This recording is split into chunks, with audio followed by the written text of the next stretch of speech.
My dear friends, hello. Happy to be here. I pray that the Holy Spirit be with us just now, in this present moment, as the main guest, as the one who is conducting this whole thing. May His presence fill us with warmth and love and peace. May our minds be open to understand. May God's light, the light of Jesus, enlighten us. My dear friends, today I'm going to talk about a very interesting, very deep, for my personal taste, something that I really enjoy. I'm going to talk to you about the manna. So it continues the last talk in which I finished Exodus chapter 15. We started already Exodus chapter 16. In the last talk I talked about the oasis, how the people of God were allowed to enjoy some time of rest, a respite. But then the cloud, started to move again, and the people of Israel, they made their way into the desert. And then here is what happens. Exodus chapter 16. Here in the wilderness, the whole Israelite community grumbled against Moses and Aaron. The Israelites said to them, "If only we had died at the Lord's hand in the land of Egypt, as we sat by our kettles of meat and ate our fill of bread. But you have led us into this wilderness to make this whole assembly die of famine." Then the Lord said to Moses, "I'm going to rain down bread from heaven for you. Each day the people are to go out and gather their daily portion. Thus will I test them, to see whether they follow my instructions or not.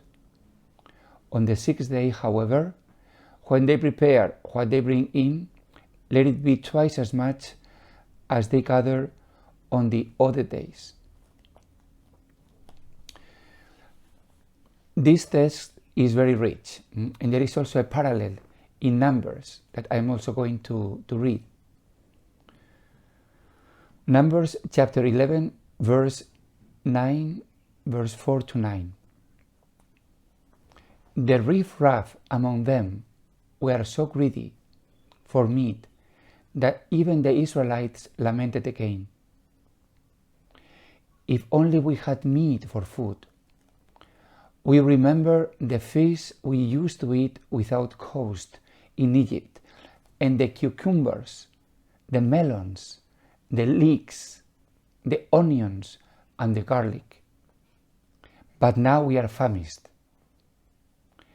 We have nothing to look forward but this manna." Manna was like coriander seed and had the appearance of bdellium. When they had gone about and gathered it up, the people will grind it between millstones or pound it in a mortar, then cook it in a pot and make it into loaves with a rich, creamy taste. At night, when the dew fell upon the camp, the manna also fell.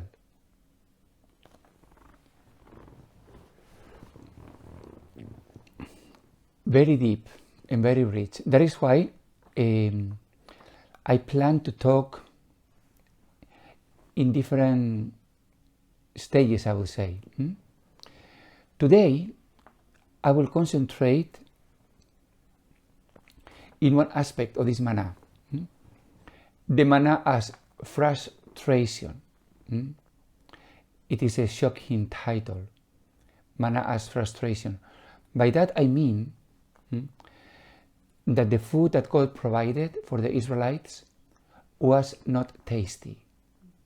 It was very plain, very simple, just good enough to keep you alive. And then, of course, the Israelites, they missed their delicious food that they had in Egypt, you know, the fish, the meat, and also all the vegetables, the cucumber, the melons, the leeks, the garlic, the onions. And as I said, God gave them just very simple diet. Just manna, very simple food.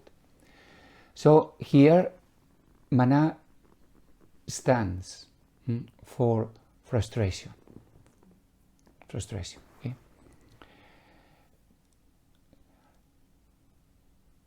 Why? We may ask. If God, you know, has already started to be good to the people, to be a loving God, an amazing God, why God, it seems that He is doing things in a funny way? First, He releases the people of Israel, you know, from Egypt, and now that they are free, why not provide them with the best? Since day one, why does God need, you know, to wait 40 years until they will enter the promised land? Why do the people of Israel need this training, this purification, this frustration? These are very important questions. Not because we want to know what happened in the past, or try to understand only just out of a kind of curiosity, you know, but because what happened then is also happening to me. Because also I have experienced the same frustration, and you will also as well. So we need to understand what is the meaning of this frustration. The first important thing I need to say is that this is the kind of talk, I mean the complaints, the grudges, the grumbles, this is the kind of talk of the addicted. I miss that. I miss the onions, I miss the good food. That is the kind of talk of the people who are addicted. The same as those who smoke. They will miss, you know, the cigarette, or the people who drink, or the people who gamble. There is this craving, this thirst. I want that desperately. We can say that God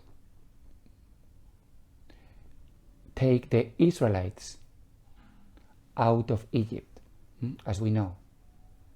God took the Israelites out of Egypt, but God didn't yet take Egypt out of the heart of the Israelites. Meaning to say that their body was free. They were out of Egypt, bodily speaking, but in terms of their heart, they were still slaves. They were still slaves. That is why they didn't enjoy their freedom. Not only that, they said, I wish we could go back to Egypt and be slaves again, because we crave, you know, for, just imagine, stupid things. But for them, in their anxiety, in their addiction, they crave for that.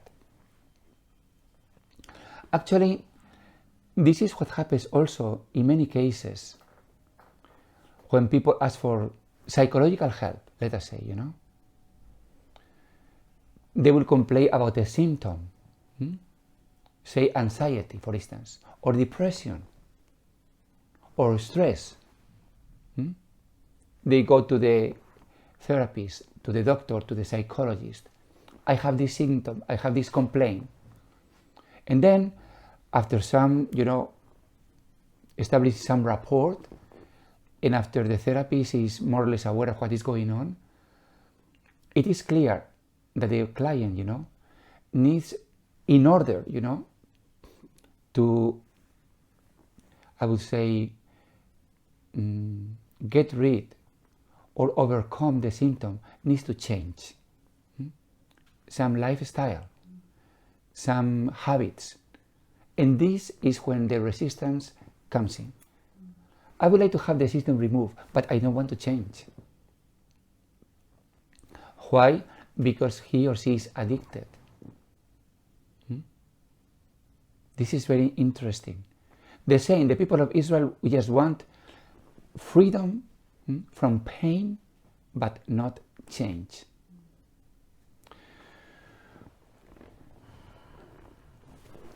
That is why God needed to frustrate.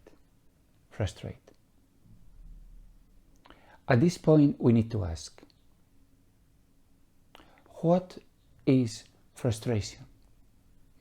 When we hear this word, it is a very unpleasant word, just to the taste, just to the ear.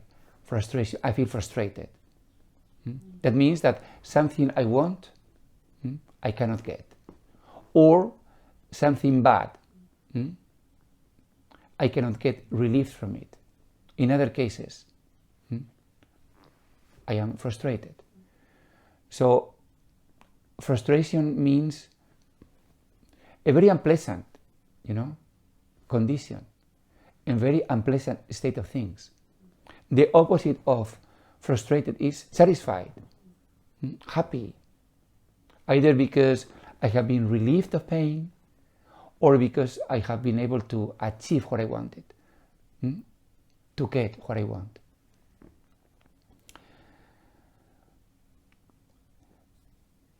I remember reading a book by a very famous psychoanalyst, Heinz Kohut. He was, as I say, one of the leading psychoanalysts in the psychology of self. He wrote several books, and one of them was called The Analysis of the Self, and the other, The Restoration of the Self. And then I remember he was talking about parenting, parenting. How should be, the relationship between parents and the child. And then to my surprise, he used an expression that I will never forget. Optimal frustration. So according to Heinz Kohut, the optimal parenting equals to optimal frustration. And it is shocking, because we are so used to that parents should be unconditionally loving, caring, providing for all their needs, providing support, nourishment, security, and so on and so forth. Never, I had heard before the word that good parenting involves frustration. And according to this expert, because that is what he is, Heinz Kohut, a great expert, frustration is the condition, but this frustration should be optimal. Meaning to say that the child needs to be frustrated, being said no, but at the right time, in the right amount.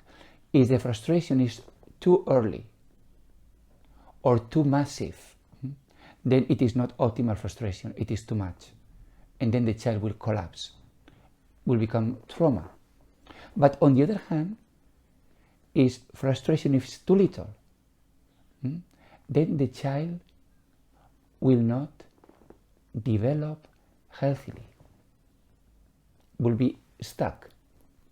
So it seems that frustration provides for the enough push so that the child will go on. This is simply absolutely, for me, absolutely amazing. The role of negativity in our lives, because frustration equals to negativity. And how parents need to provide negativity so that the child will grow up. And at this point, I would like to, share with you a text by St. John of the Cross that is very much to the point.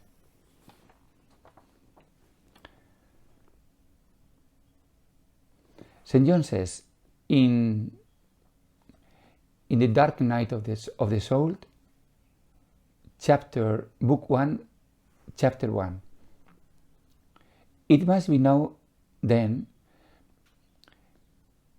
that the soul, after it has been converted to the service of God, is spiritually nurtured and caressed by God, even as is the tender child by its loving mother. But, attention, as the child grows bigger, the mother gradually ceases caressing it. Here starts the frustration. And hiding her tender love, puts bitter aloes upon her sweet breasts, sets down the child from her arms, and makes it walk upon its feet, so that it may lose the habits of a child and betake itself to more important and substantial occupations. Perfect definition of frustration in good parenting. So at the beginning, the mother is full abundance, full love, full caresses. And the child experiences that, the sweet embrace, the sweet breast of the mother, the caresses, the intimacy. But at a certain point, when the time is right, as the child grows bigger, when the time is right, then the mother starts to frustrate. And you can only imagine,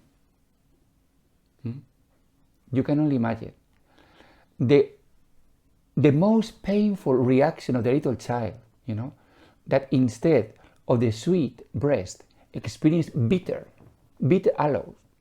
So that, disgusting. It must be terrible for the child. But this frustration is the condition for the child to grow.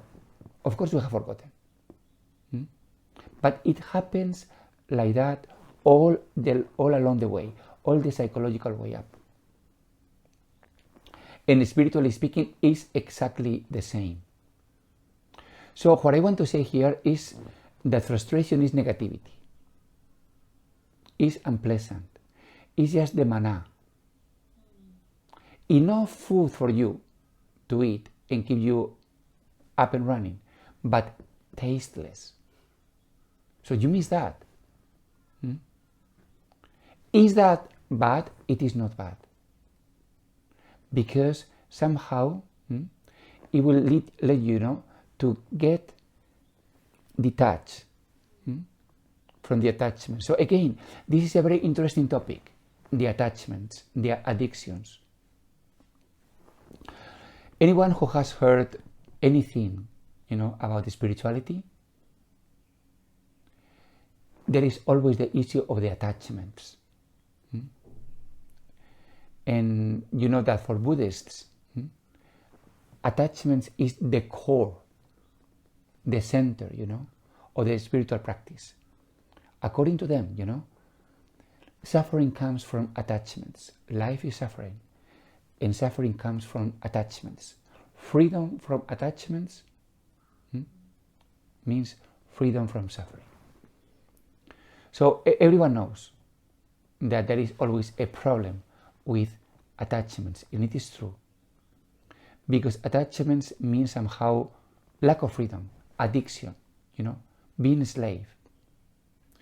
And salvation is about being free, means liberation.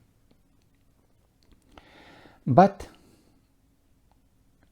there is a major question here, a tremendously important question. Is how should I deal, why should I manage frustrations, sacrifices, attachments? Because in the face of this, there is a way of humility, a way of willfulness, and there is also a way of willingness, humility. And on the other hand, there is a way of arrogance, willfulness. I would like to explain that because I believe that this is very important. What is willfulness? The word, reminds us of being stubborn, being willful, I want to have my way, kind of that. So willfulness is a big ego trying to decide what is good for me or what I want. Even out of this ego, I will also like to even do some sacrifices, engage myself in frustration. But you will see that this kind of willfulness is wicked. Maybe it is not the right thing to say. It's very primitive, I will say, very primitive. Actually, we can trace this willfulness of sacrificing something to God in the very primitive realms of religion. I have read recently what an anthropologist wrote and says that one of the common rituals of primitive man involved literally chopping off his finger joints in sacrifice. Chopping off, pop, getting a knife and chopping. Saying this, I give you this joint of my finger. That are the words of the Crow Indian ritual of prayer to the morning star. Give me something good in return. I give you this part of my finger. You have to give me something good. This is the basic logic of sacrifice, a kind of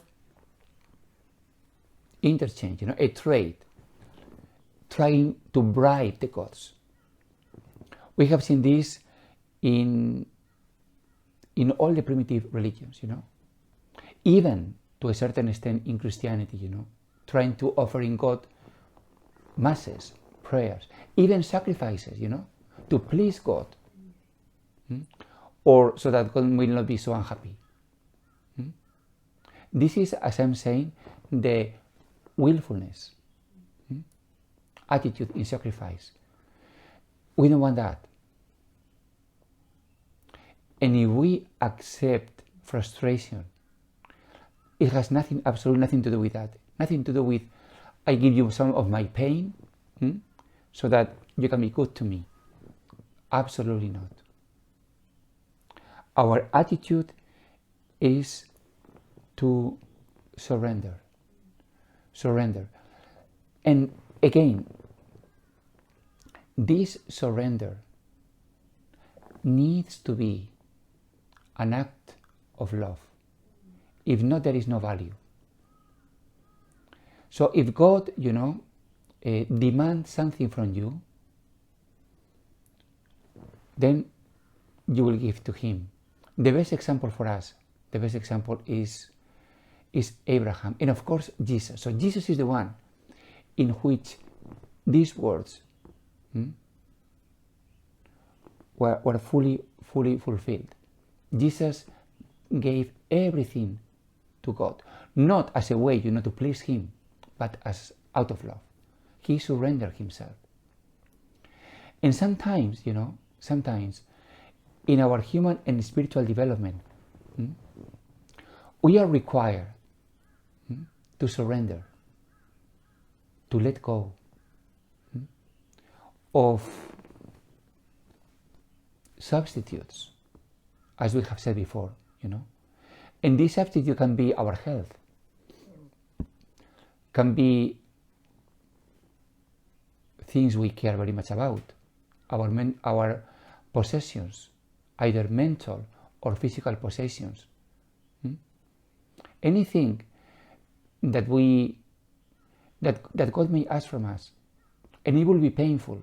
Of course, it will be painful, but to the extent that they are not ultimate, it can be done. There is something that I also would like to emphasize so much, is that God will demand something from us, but when we are strong enough to die. Strong enough to die. What do I mean by that? What I mean is that certain sacrifices or certain frustrations, if we are not mature enough, we are not in a position to surrender. Here there is I want to read to you a text also by a psychiatrist, Alice Miller. I enjoy so much these few lines. She says, "We resist new exhortations if moral demands were frequently imposed on us at too young an age." What demands? Love of one's neighbor, altruism, willingness to sacrifice. How splendid these words sound, and yet what cruelty can lie hidden in them, because simply they are forced upon a child at a time when the prerequisites for altruism cannot possibly be present. Coercion often frustrates the development of these prerequisites, and what then remains is a lifelong condition of strain. Amazing. So, even wonderful things like the love of the neighbor, the forgiveness of neighbor, if it is required from a child when the child is too young, too immature, in spite of the beauty of these ideals, if we try to push, then there is incredible cruelty. We should wait. First, nourish the child, and then demand. When the child is strong enough to surrender, to die, to that particular thing. I believe that this is something that good educators know so well. When the child is strong enough to die. And I have experienced also this myself in my own life. As I say always again, God has given me first, abundantly. And then, when I was strong enough to die, then he has asked for me. And then there is no violence. Otherwise, it will destroy. It will destroy the person with no spiritual benefit. Let me also read to you another text from a great Dominican, Johannes Tauler. He says, "This dying has many degrees, and so has this life. The stronger the death, the more powerful and thorough is the corresponding life. The more intimate the death, the more inward is the life. Each life brings strength and strengthens to a harder death. When a man dies to a scornful word, bearing it in God's name, or to some inclination inward or outward, acting or not acting against his own will, be it in love or grief, in word of act, or if he denies his desires of taste of sight, or makes no excuses when wrongly accused, or anything else, whatever it may be, it is harder at first to one who is not accustomed to it and unmortified than to him who is mortified. A great life makes reply to him who dies even in the least things, a life which strengthens him immediately to die a greater death. Beautiful. Here, this is exactly the wonderful logic of our spiritual and also psychological development. Death and resurrection. Death and resurrection. What is death? Accept in us frustration. Accept in us negativity. Are we destroyed by this death? Are we destroyed by this negativity? By this frustration? The answer is, it depends. It depends.